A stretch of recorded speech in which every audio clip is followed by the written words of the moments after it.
Endgame Terraria is a crazy combat rush and arguably the hardest point of progression in the game. From evil Santas and flying massive crawltepiedes to the Moon Lord and this little guy with a very long nose, it's a challenging feat to complete if you're not equipped. Especially in Master and Legendary mode where baby slams could be your death, it's essential to max out your character's combat level as much as possible. That's why in today's video I've compiled 6 unique tips for Endgame Terraria which will elevate your experience to make bosses, enemies, events, and even grubby a lot less frustrating. Each tip will help with a different area of combat, whether potions, a godly accessory combination, or unique mechanisms that you may have forgotten or never heard of. Let's get into it. Firstly, we have a legendary speed combo, Betsy's Wings and the Soaring Insignia. This combo maximizes your speed, making you so fast that you could potentially outrun all the Moon Lord's attacks and the attacks of other dangerous entities like Duke Fishron just by hovering and flying horizontally in one direction. In fact, it makes the solar pillar extremely easy since you can fly and easily outrun crawltepiedes. The only downside, getting Betsy's Wings is a total nightmare. At least its Soaring Insignia is a guaranteed drop from the Empress of Light. It provides infinite flight so that you won't have to worry about coming down and touching the ground to reset flight time, plus 8% increased movement speed, 75% acceleration, and more jump speed. Now you can see how combining these two items, fast hovering wings and the ultimate mobility speed accessory, makes for a deadly combination that any class or playstyle can use to make fights easier. To get the Betsy's Wings, you'll have to defeat Betsy from the Old One's army. She drops at 25% of the time in all modes, and despite that being a very high drop chance in the scope of Terraria grinding, this grinding is absolutely terrible. Betsy is the final boss of the invasion, and not only does she fly, breathe fire, and move at rapid speed, but you'll have to defeat her while also protecting a fragile crystal from hordes of high defense, high damage goblins, bombers, drakons, lightning bugs, dark mages, and even freaking Shrek himself. On top of all of this, she only drops the wings 25% of the time in all modes, so it's quite a time consuming process to farm her since you'll have to fight through 7 waves each time. You'll need solid equipment like the North Pole, Eventide, Charged Blaster Cannon, and Terra Prisma with a Kaleidoscope, and using Tavern Keep armor is a good idea as well. Some unique tips are to use weapons like the Clinger Staff, Nimbus Rod, and Proximity Mine Launcher for a heavy amount of extra damage. These lingering projectiles will help whittle down enemy health points in later waves. Use Asphalt for the base of the arena and place a few blocks at least 11 spaces above the crystal like this to protect it from kobold gliders since they explode on impact. I would also recommend building a little house below the crystal like this and moving the Dryad there so her buff can give you 8 defense, 50% thorns damage, and heavy health regen. Plus enemies caught inside the leaf ring will take 4 damage per second. From the Tavern Keep sentries, I prefer the Flame Burst Staff for its splash attack and solid damage. Put these towers right next to the portal so that they can inflict that high splash damage immediately. For the Soaring Insignia, it's easier and more straightforward. Just beat the Empress of Light in Expert or Master mode and she'll drop it 100% of the time. As simple as can be. And for normal players, you'll have to make an Expert world. Don't get mad at me for saying this, but she's a pretty easy boss in normal and Expert mode, so don't worry about your normal mode equipment not being enough. Now let's move on to tip number 2, unique potions. I'll go over 4 underrated potions and specific instances in which you should use each. First up, we have the Inferno potion against Duke Fishron. This one is a must since it renders Duke's bubble attack completely useless. The Ring of Fire pops each one before it can reach you, making this fight a good amount easier. It's crafted with a water bottle, fire blossom, flare fang koi, and 2 obsidian fish. To get these fish, you'll have to fish in lava with either the Hotline fishing hook, lava-proof fishing hook, or use lava-proof bait like the magma snail, hell butterfly, and lava fly, caught with a golden or lava-proof bug net. Next up, we have the obsidian skin potion against Betsy or any fire-themed enemy to prevent the on fire debuff. On fire is a major source of damage from Betsy's attacks since it negates life regen and whittles away your health quickly. Using this potion to become immune to it is a hack that makes the fight a good amount easier and can help you farm her for her wings if you want to follow the first tip of this video. It's made pretty easily. All you need is a water bottle with fire blossom, water leaf, and a piece of obsidian, which you can get by mixing water and lava. Third, we have the warmth potion, which reduces damage from cold themed enemies by a whopping 30%, which is insane. This is great against snowbound enemies and bosses like Deerclops, but what it's best for is the Ice Queen since she'll be much weaker.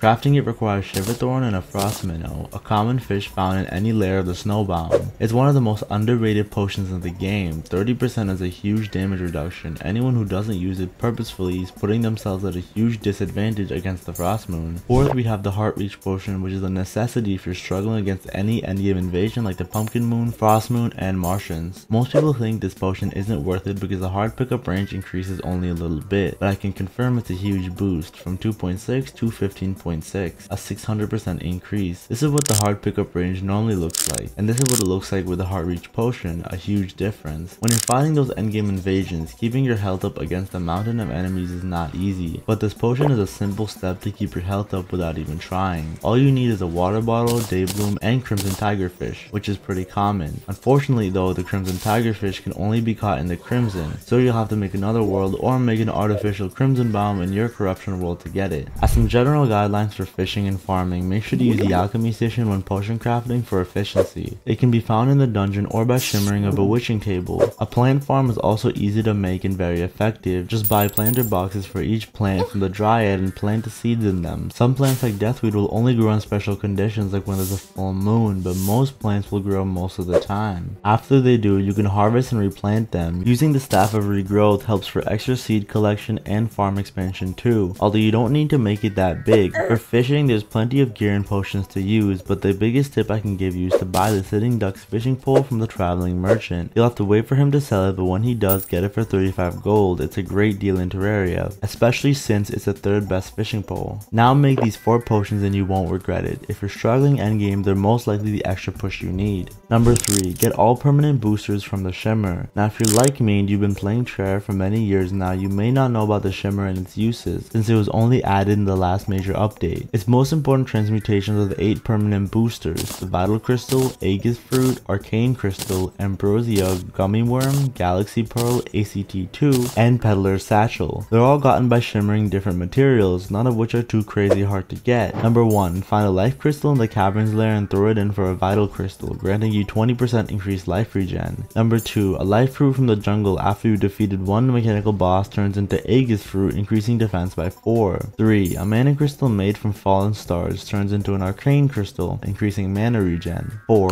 any fruit like apples from shaking a tree turn into ambrosia, increasing mining, tile, and wall placement speed by 5%. 5, a gold worm caught with a bug net turns into the gummy worm, increasing fishing power by 3 points. 6, a pink pearl obtained from fishing up oysters turns into the galaxy pearl, increasing luck by 3%. 7, a spell tome from the wizard found in the caverns turns into the advanced combat techniques volume 2, increasing NPC defense and damage. And lastly 8, the peddler's hat obtained from killing the traveling merchant increases the amount of items he sells in a shop by 1. Overall, you'll get a good boost to almost every stat, and your character will be much stronger. The increased health regen, defense, and luck in particular will help most endgame to survive in tough boss fights like EOL and to get rare items like the Rod of Discord. If you haven't found the Shimmer, it's in the caverns layer on the side of the map that has the jungle biome. For a step-by-step guide, check out the video in the top right of the screen and also linked in the description. Number 4, use Ichor. Now unless you're completely new to Terraria, you should know what Ichor is, the blood of the gods, and using it on an enemy causes their defense to be reduced by a whopping 15 points. But what does this mean? Let's take a look. Defense in Terraria determines the decrease in damage per hit, so the higher defense something has, the less damage it takes from an attacker. Total damage is calculated by multiplying defense by variable F and then subtracting that from attack damage. Variable F is 0.5 in normal mode, 0.75 in expert, and 1 in master. So for example, if we are in expert mode and defense is 20 and attack damage is 40, we'd multiply 20 by the factor of 0.75 to get 15, then subtract 15 from 40 to get 25, which would be the total damage. If we now use the golden shower to decrease defense by 15, we would be left with 5 defense. Multiplying that by a factor of 0.75 would get us 3.75, and then that subtracted from the 40 attack damage would yield 36.25 total damage, a 45% increase. With higher defense enemies, this damage increase will be lower but still solid. Now away from the math and back to Terraria, the easiest way to inflict Ichor onto enemies and bosses is through the golden shower, which can be crafted easily early hard mode. All you need to do is beat Ichor stickers in the underground crimson until you get 20 Ichor to make the weapon. Other sources include the Flaska Ichor for melee and summoner class to use on their melee weapons and whips, and Ichor arrows or bullets for rangers. If you have the corruption in your world, make a new world with the crimson and defeat the wallflesh there, or another method is to build a graveyard biome with 5 tombstones and talk to the dryad to buy crimson seeds from her, then plant them and give it a while for them to grow into an artificial surface and underground crimson biome. It's good to keep in mind that there are a few enemies and bosses that are immune to Ichor, such as the lunatic cultist, Martian saucer, flying Dutchman, destroyer, wraiths, phantasm dragon, and ancient vision. So basically Ichor is useless against all the lunatic cultist and Martian saucer, although Ichor is effective on the regular Martian enemies. Lastly, let's quickly do another calculation. The Moon Lord's hand Skin's eyes, head's eye, and core have 40, 50, and 70 defense respectively. In expert mode, each of these values would be multiplied by 0.75 to get 30, 38, and 53 reduced damage that the Moonlord takes to your attacks. But with eye core, the new defense numbers would be 25, 35, and 55, which would be multiplied by 0.75 to become 20, 27, and 42 reduced damage that the Moonlord takes to your attack, meaning that using eye core on the Moonlord would give your attacks an average total damage boost of 38.9%,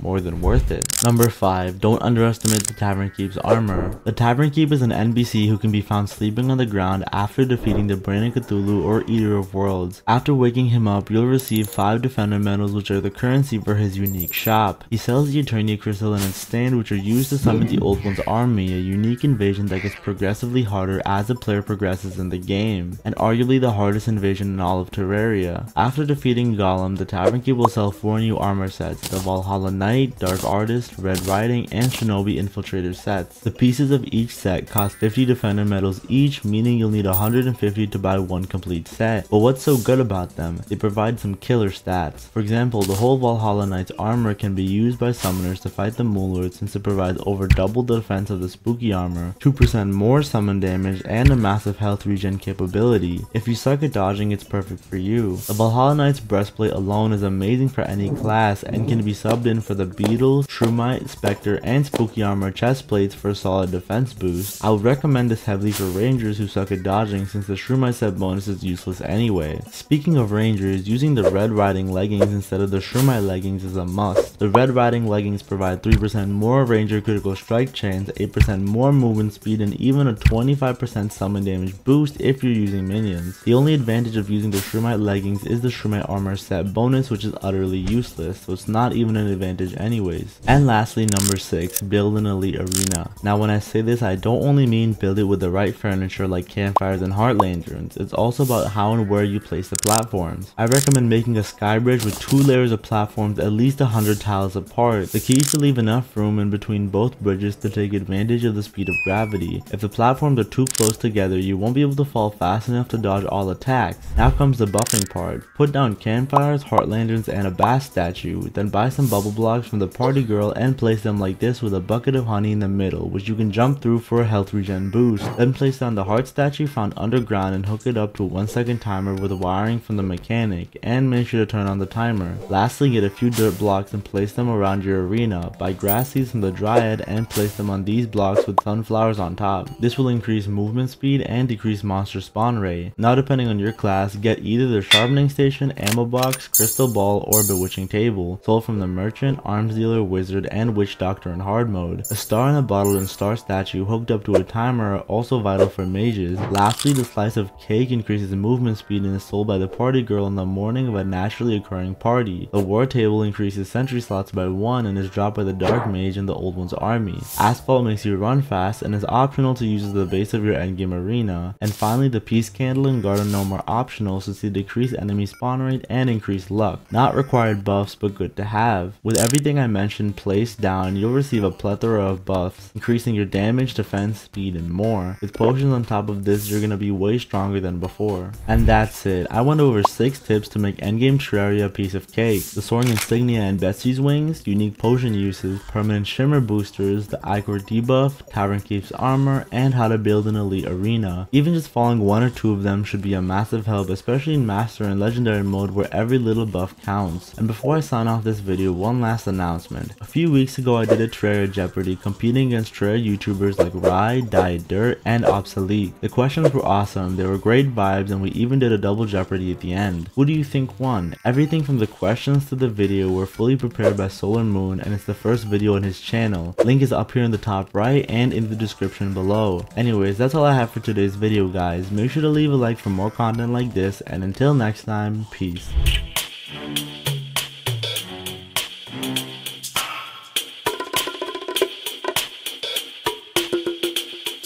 Yeah.